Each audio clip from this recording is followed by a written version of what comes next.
कंचन गांव की रहने वाली एक सुंदर लड़की थी। उसके पिता दिनेश चंद आलू, प्याज, खीरा, बैंगन, लौकी, तुरई आदि की सीजन के अनुसार खेती करते थे। उनके खेतों की सब्जी लेने के लिए शहर से थोक व्यापारी सोहनलाल आते थे। एक दिन सोहनलाल नहीं आ पाए। उन्होंने ट्रक ड्राइवर के साथ अपने बेटे सुशांत को भेजा। पापा, ट्रक आ गया, पर लेबर अभी नहीं आए। अरे तो बिटिया, थोड़ी तुम ही मदद कर दो। ठीक है पापा। सुशांत ने जैसे ही कंचन को देखा, वह उसकी सुंदरता देखकर हैरान रह गया और बोला, वाह, so beautiful girl. It's natural beauty without makeup. मैंने अभी तक इतनी सुंदर लड़की नहीं देखी। अब रोज कंचन को देखने के लिए सोहनलाल की जगह सुशांत ही आने लगा। वह कंचन से खूब बातें करता। धीरे धीरे दोनों एक दूसरे से बहुत प्यार करने लगे। एक दिन सुशांत ने अपने पापा सोहनलाल से कहा, पापा, मुझे एक लड़की पसंद आ गई है। मैं उससे शादी करना चाहता हूँ। अरे भाई, कौन है वो? दिनेश चंद की बेटी कंचन। भाई, वो लोग अपने लोगों के स्टैंडर्ड के नहीं हैं। इस शादी के बारे में सपने में भी मत सोच लेना। सुशांत की मां लीला ने भी साफ मना कर दिया। इस बात पर सुशांत चिढ़ गया। वह बहुत जिद्दी था। उसने कंचन को राजी कर लिया और दोनों ने कोर्ट मैरिज कर ली। दोनों घर आए। सुनिए जी, अब जो हुआ सो हुआ। हमारा इकलौता बेटा है। अगर हम इसे घर से निकाल देंगे तो यह कहाँ जाएगा? इतने आराम से पला हुआ है। लेकिन बहू को माफ नहीं करेंगे। मौका मिलते ही उसे घर से भगा देंगे। हाँ, तुम ठीक कहती हो। सब्जी वाले की लड़की हमारी बहू कैसे बन सकती है भला? अरे भाई, उसने हमारे लड़के को अपने प्रेम जाल में फंसा लिया है। इसका उसे दंड मिलना चाहिए। लेकिन ऐसे सुशांत तो भड़क जाएगा ना। हमें बड़ी सावधानी से काम करना होगा। उसे इतना टॉर्चर करेंगे कि वो भी याद करेगी कि कहाँ फंस गई। वह उस घड़ी को कोसेगी जब उसने सुशांत से शादी की थी। अपनी करनी का फल उसे ऐसा मिलेगा कि वह यहाँ से निकलने के लिए छटपटाएगी। दोनों ने ऊपरी मन से बहू का स्वागत किया। घर में वीनू नाम की एक मेड भी थी। उसने नाश्ता बनाया। नाश्ते की टेबल पर लीला बोली, वीनू, तुमने ये कैसा नाश्ता बनाया है? एकदम बेकार। क्या तुम्हारी तबीयत ठीक नहीं है? पर मालकिन, नाश्ता तो अच्छा बना है। चुप रहो, मैं क्या झूठ बोल रही हूँ? चली जाओ, आज से तुम्हारी छुट्टी। तुम यहाँ काम नहीं करोगी। लीला ने वीनू की छुट्टी कर दी। अब उसकी जगह कंचन नाश्ता और खाना बनाने लगी। लीला ने सोचा था कंचन को ज्यादा काम पड़ेगा तो कंचन लड़ाई झगड़ा करेगी। वह गांव की है, इसलिए अच्छा नाश्ता नहीं बना पाएगी। सुशांत को जब खराब खाना खाने को मिलेगा तो वह कंचन से लड़ाई लड़ेगा। लेकिन यहाँ तो सब कुछ उल्टा हो गया। कंचन ने बैंगन के पकौड़े बनाए। सुशांत बोला, वाह, इतने टेस्टी पकौड़े तो मैंने कभी नहीं खाए। कंचन, तुम कितनी अच्छी कुक हो। मैं सब सब्जियों से अलग अलग कई तरह के नाश्ते और खाने बना लेती हूँ। हमारे यहाँ खेतों की सब्जियाँ बच जाती हैं ना, तो उनका हम कई तरीके से इस्तेमाल करते हैं। बस चुप करो। यह तुम जैसे गरीब लोग बचा खुचा और सड़ी गली चीज़ों को बनाकर खाते होंगे। हमारे यहाँ कोई कमी नहीं है, समझी? इसलिए अपने यहाँ की बातें अपने तक ही रखो। यहाँ ये सब मत बनाना। कंचन लीला की फटकार सुनकर चुप हो गई। अचानक ही लीला के घर पर दुर्भाग्य के बादल छा गए। सोहनलाल और सुशांत की कार का एक्सीडेंट हो गया। सोहनलाल की मौत हो गई और सुशांत हॉस्पिटल पहुंच गया। उसके सिर में गंभीर चोटें आई थीं। उसके इलाज में सारा रुपया, पैसा, जेवर और घर का सामान बिक गया। उनके घर में कुछ नहीं रहा। सुशांत अब घर आ गया था, लेकिन अभी वह कुछ काम नहीं कर पाता था। हाय भगवान, अब क्या होगा? घर के खर्च के लिए पैसे कहाँ से लाऊं? अब मैं क्या करूं? कहाँ जाऊं? इतने दिनों में सारे रिश्तेदार भी छोड़कर भाग गए। मम्मी, नीचे वाले कमरे और स्टोर रूम खाली पड़े हैं। साफ करने पर बहुत सारा आलू और प्याज निकला है जो खराब होने को है। फेंक दो उन्हें, क्या होगा उसका। जी मम्मी। कंचन ने स्टोर रूम की सफाई की। उसने पड़ोस में साफ प्याज में से कुछ को बेच दिया। उससे आटा और चीनी, चाय की पत्ती ले आई। फिर उसने प्याज के पराठे और चाय बनाई। लो मम्मी, चाय पी लो और साथ में प्याज के पराठे हैं। तुम कहाँ से लाई हो? मैंने बनाए हैं। मैंने बताया तो था कि हमारे घर में अक्सर प्याज बच जाता था, तो उससे हम लोग टेस्टी पराठे बनाते थे। इतने अच्छे अच्छे मसाले इसमें पड़ते हैं कि उनका स्वाद ही और हो जाता है। खाकर देखिए। कंचन ने सुशांत और लीला को चाय के साथ पराठे खाने के लिए दिए। लीला ने कहा, अरे वाह, ये पराठे खाकर तो मज़ा आ गया। इतने स्वादिष्ट पराठे तो मैंने आज तक नहीं खाए। सुशांत के चेहरे पर भी खुशी दिखाई दे रही थी। कंचन तो हमेशा ही अच्छा खाना बनाती थी मम्मी, आप भी नहीं मानती थी। लीला की आंखों में आंसू आ गए। अब उसे अपने बर्ताव पर बहुत पछतावा हो रहा था। उसने कंचन को अपने गले से लगा लिया और उससे माफी मांगने लगी। बहू, मुझे माफ कर दो। मैंने तुम्हारे साथ गलत बर्ताव किया। शायद इसी बात का बदला भगवान ने मुझे दिया है, जो मुझे यह दुख भोगने पड़ रहे हैं। ये मेरे पापों का ही फल है। जी मम्मी, आप ऐसी बातें मत करो। हम कुछ ना कुछ उपाय निकालेंगे। मुझे एक आइडिया आया है मम्मी। अभी तो बहुत सारा प्याज पड़ा हुआ है। क्यों ना हम प्याज के पराठे की दुकान खोल लें? जब आपको पराठा अच्छा लगा है तो शायद और लोगों को भी अच्छा लगेगा। यह बात तो तुमने बहुत अच्छी कही बहू। मैं भी तुम्हारी मदद करूंगी और सुशांत ठीक हो जाएगा तो यह भी काम कर सकता है। इससे कंचन बहुत खुश हो गई। उसने उसी दिन प्याज के पराठे बनाए और बाहर की दुकान में करीने से रख लिए। साथ में उसका बनाया हुआ अचार भी था। उसने पड़ोस में सबको बुलाकर पराठे खिलाए। पड़ोसियों को पराठे इतने पसंद आए कि उन्होंने खुद ही बाहर से लोगों को बुला बुलाकर प्रचार करना शुरू कर दिया और फिर सड़क से आते जाते लोगों को बताया। थोड़ी ही देर में काफी प्रचार हो गया था। कंचन खुश होकर बोली, हमारे काम की शुरुआत तो बहुत अच्छी हुई है मम्मी। आज ही बहुत सारी इनकम हुई है। उधर फैक्ट्री से आने वाले लोग पराठे खाकर गए, उन्हें भी बहुत अच्छे लगे। हाँ, पहले दिन की शुरुआत से ही लग रहा है कि हमारा काम बहुत अच्छा चलेगा। इस इनकम से अगले दिन कंचन ने दही का रायता और सलाद का भी इंतजाम कर लिया था। शाम को कल वाले कस्टमर और नए लोगों को लाए थे। वे आपस में बातें कर रहे थे। अरे यार, यहाँ के पराठे खाकर देख, मजा आ जाएगा। मैंने तो कल ही खाए थे। सच में इतने अच्छे कोई नहीं बनाता। और इन्हें लालच भी तो नहीं है। खूब बड़े पराठे बनाती हैं। 2 पराठों में ही पेट भर जाए, और इतने कम पैसे में तो कहीं नहीं मिलता भाई। भाई वाह, आज तो रायता और सलाद भी है। इसके साथ तो पराठे और भी जायकेदार हो रहे हैं। खाकर देख। एक कस्टमर और बोला, अरे सुनो भैया, मेरे घर के लिए भी पैक कर दो। उस दिन तो बहुत ज़्यादा भीड़ थी। कुछ ही दिनों में कंचन की प्याज के पराठों की दुकान फेमस हो गई। इधर सुशांत भी तेजी से ठीक हो रहा था। अब लीला और सुशांत ने ज्यादातर काम संभाल लिया। कंचन बस देखरेख करती थी और पराठे सेकती थी। कंचन की मेहनत, लगन और ईमानदारी ने रंग दिखाया।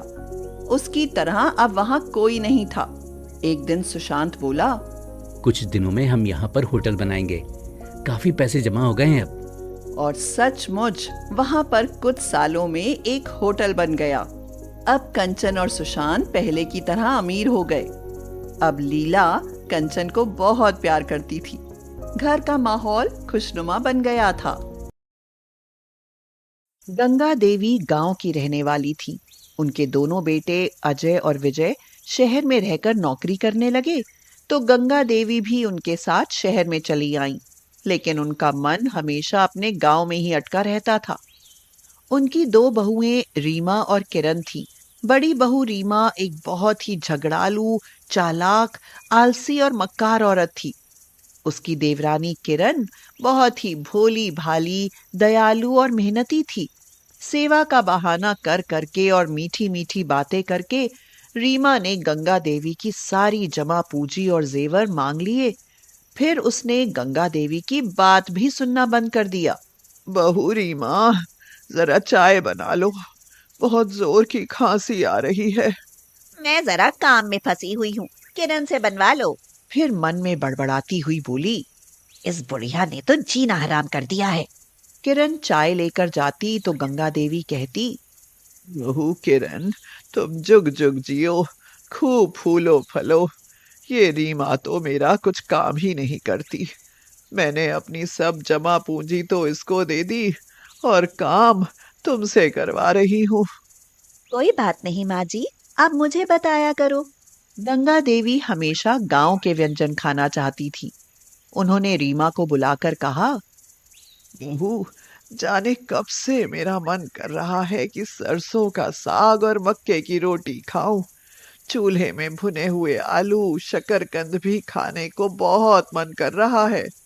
माँ जी, आपको पता है कि हमारे पूरे घर में मार्बल का फर्श और टाइल्स है। ऐसे में भला चूल्हा कहाँ जल सकता है।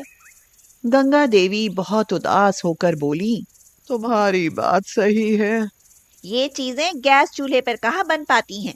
फिर 1200 रुपए का सिलेंडर भरता है। ये सब चीजें बनाने में सिलेंडर एक ही दिन में खत्म हो जाएगा। किरण से क्यों नहीं कहती, वह बना देगी। मैं ही जाकर कह देती हूँ। रीमा ने जाकर किरण से कहा, पर दीदी, हमारे घर में चूल्हा कहाँ है। चलो मेरे साथ मार्केट में, मैं लोहे का चूल्हा खरीदवा देती हूँ। और साग, आलू, शकरकंद भी ले आना। बुढ़िया हर समय आफत किए रहती है, मरती भी नहीं। हाँ। दीदी, माँ जी के लिए ऐसा मत कहो। चलो हम मार्केट से सारा सामान ले आते हैं। रीमा और किरण मार्केट में गईं और चूल्हे की तलाश में इधर उधर दुकानें देखने लगी। तभी उनकी नजर फुटपाथ पर पड़ी। एक बहुत ही कमजोर और बूढ़ी औरत सरसों का साग बेच रही थी। किरण उसकी तरफ गई। कहाँ जा रही हो? अच्छी सी दुकान से सब्जी लेके। नहीं, हम इनसे ही लेंगे, इनको पैसों की बहुत जरूरत है। उसने जाकर उस बूढ़ी महिला से साग खरीदा, लेकिन किरण से उसकी हालत देखी नहीं जा रही थी। उसने अपनी पर्स से सारे रुपए उसको दे दिए। वह महिला बहुत खुश हो गई। रीमा यह देखकर दंग रह गई। वह नाराज होकर बोली, ये क्या कर रही हो? अभी चूल्हा भी खरीदना है। क्या चूल्हा खरीदना है? चूल्हा क्यों खरीदोगी? चलो मेरे साथ, मैं दे देती हूँ चूल्हा। थोड़ी ही दूर पर सड़क के किनारे एक पन्नी की झुग्गी में वह घुस गई और एक तसले में बना हुआ सुंदर सा मिट्टी का चूल्हा ले आई और बोली, लो, यह चूल्हा फर्श को भी खराब नहीं करेगा। घर वापस आकर किरण ने सरसों का साग काटा। फिर चूल्हे पर साग और मक्के की रोटी बनाई। आलू और शकरकंद भी भूने। बैंगन का भरता बनाया। यह सब कुछ बनाकर वह गंगा देवी को खाने के लिए बुलाने गई तो देखा कि वह सो रही थी। माँ जी, चलो खाना तैयार है। पर गंगा बोली ही नहीं। किरण ने फिर बुलाया, उठो ना माँ जी, चलो खाना खा लो। देखो, मैंने सब आपके मन का बनाया है। लेकिन गंगा फिर भी नहीं उठी तो किरण को शंका हुई। उसने ध्यान से देखा तो वह चौंक पड़ी। गंगा अब नहीं रही थी। जब वे दोनों बाजार गई थी तो उसी समय गंगा देवी को अटैक पड़ा था। अब तो रोना धोना मच गया। गंगा का दाह संस्कार किया गया। बहुत दुखी होकर किरण फुर्सत पाकर किचन में गई और सोचा, चूल्हे पर बनाया हुआ खाना अब फेंक कर बर्तन खाली कर लूं। लेकिन वह चौंक गई। सारे बर्तन खाली थे। अरे, यहाँ तो कोई आया भी नहीं। खाना कौन खा गया? ये चूल्हा क्या भूतिया है? मैं अभी इसको वापस करके आती हूँ। किरण बहुत डर गई थी। उसने वह चूल्हा उठाया और उसको स्टोर रूम में रख दिया। उसी रात में उसने गंगा देवी को सपने में देखा। वह कह रही थी, बहू, मेरी अचानक मौत हो गई, पर मेरी आत्मा तो खाने में रखी थी, इसलिए मैंने अपना शरीर छोड़ने के बाद भी सारा खाना खा लिया। उसके बाद ही परलोक जा सकी। मेरा मन तृप्त हो गया। अब तुम डरो मत। तुम उस चूल्हे का उपयोग करो, वह भूतिया नहीं है। पर किरण को चूल्हे की जरूरत ही नहीं पड़ी। धीरे धीरे 1 साल बीत गया। श्राद्ध आ गए थे। किरण ने खूब बड़ी दावत दी। जल्दी के कारण किरण ने स्टोर रूम से आज चूल्हा निकाल लिया। उसने मन में सोचा, सर्दी का मौसम है, थोड़ा आग से हाथ भी सेक लिए जाएंगे और सब्जी भी बन जाएगी। उसने जैसे ही भगोना चूल्हे पर रखा, चूल्हा अपने आप जल उठा और अपने आप ही पूरा भगोना सब्जी से भर गया। ये कैसा जादू है? अब और जांच करके देखती हूँ। उसने खूब बड़ा सा एक भगोना खीर के लिए चढ़ाया। तुरंत ही पूरा भगोना मेवाओं से भरी खीर से भर गया। किरण खुश होकर रीमा से बोली, दीदी देखो, ये कैसा चमत्कार है। अब तो सारी चीजें ये चूल्हा खुद ही बना रहा है। अब तो मेरे मजे हो गए। रीमा ईर्ष्या से जलने लगी। वह कुड़कर बोली, अब तो तुम पूरे शहर को भी खिला सकती हो। किरण उसके व्यंग को नहीं समझी। वह खुश होकर बोली, अब तो मैं चूल्हे पर जिस चीज का नाम लेकर बर्तन चढ़ा दूंगी वह चीज मिलेगी। तो मैं सचमुच बहुत बड़ी दावत करूंगी। उसने अब बहुत ही बड़ी दावत कर डाली। उसने गंगा देवी की पसंद का भोजन बनाया था। किरण को आज फिर से गंगा देवी की आत्मा दिखाई दी, लेकिन वह केवल किरण को ही दिखाई दे रही थी। वह बहुत खुश होकर खाना खाती हुई दिख रही थी। उसके बाद वह किरण को आशीर्वाद देकर गायब हो गई। अब तो रोज ही उस जादुई चूल्हे पर अपने आप ही पकवान पकते थे। किरण रोज ही बहुत से गरीबों को भोजन कराती थी। किरण की पूरे शहर में वाहवाही होने लगी। अब वह बहुत अमीर हो गई थी। वह जादुई चूल्हा देने वाली बूढ़ी माई को नहीं भूली थी। वह उसके पास पहुंचकर बोली, हाँ जी, का दिया हुआ चूल्हा तो जादुई बन गया है, पर मेरी माँ जी तो अचानक ही चली गई। आपको देखकर मुझे उनकी याद आ गई। आप मेरे साथ ही रहिए, आप मेरे लिए बहुत लकी हैं। बूढ़ी महिला बोली, ठीक है बेटी, मेरा भी कौन सा ठिकाना है। अब वह किरण के साथ रहने लगी। एक दिन रीमा बोली, किरण बहन, आज मैं भी दावत करना चाहती हूँ, मुझे भी ये चूल्हा दे दो। ले जाओ बहन। रीमा ने अपने मन में सोचा, अब मेरी भी खूब तारीफ होगी। मुझे करना भी क्या है, बस जादुई चूल्हे पर बर्तन चढ़ा दो और आराम से बैठो। उसने खूब ढेर सारे लोगों की दावत कर डाली। उसने चूल्हे पर बर्तन चढ़ाया और बोली, खीर बनानी है। लेकिन कुछ भी नहीं हुआ। रीमा बोली, अरे, ये भगोना तो ज्यों का त्यों रखा है, ना तो आग जली ना ही कुछ बना है। वह घबरा गई। वह उस बूढ़ी औरत के पास जाकर बोली, ए बुढ़िया, तूने क्या जादू कर दिया है उस चूल्हे में, जो किरण के यह मिनटों में भोजन का भंडार जमा कर देता है और मेरे यहाँ ठप पड़ा है। आज मेरी बहुत बड़ी बेइज्जती होने जा रही है। अब मैं लोगों को क्या खिलाऊंगी? इसमें मेरा कोई कसूर नहीं है। ये सब तुम्हारे कर्मों का कसूर है। जो जैसा करता है उसका वैसा ही फल मिलता है। किरण के मन में दया है, तुम्हारे मन में नहीं। अब दावत खाने बहुत सारे लोग आ गए। वहां खाने के लिए कुछ भी नहीं था। सभी लोग रीमा को बुरा भला कहते हुए वापस लौट गए। रीमा को अपनी भूल पता चल गई। उसने किरण को चूल्हा लौटा दिया और बोली, मुझे एहसास हो गया है कि अपने किए का फल मिलता है। जो जैसा करेगा वैसा ही पाएगा। संदेश, अपने बुजुर्गों और गरीब लोगों के साथ कभी भी गलत व्यवहार ना करें।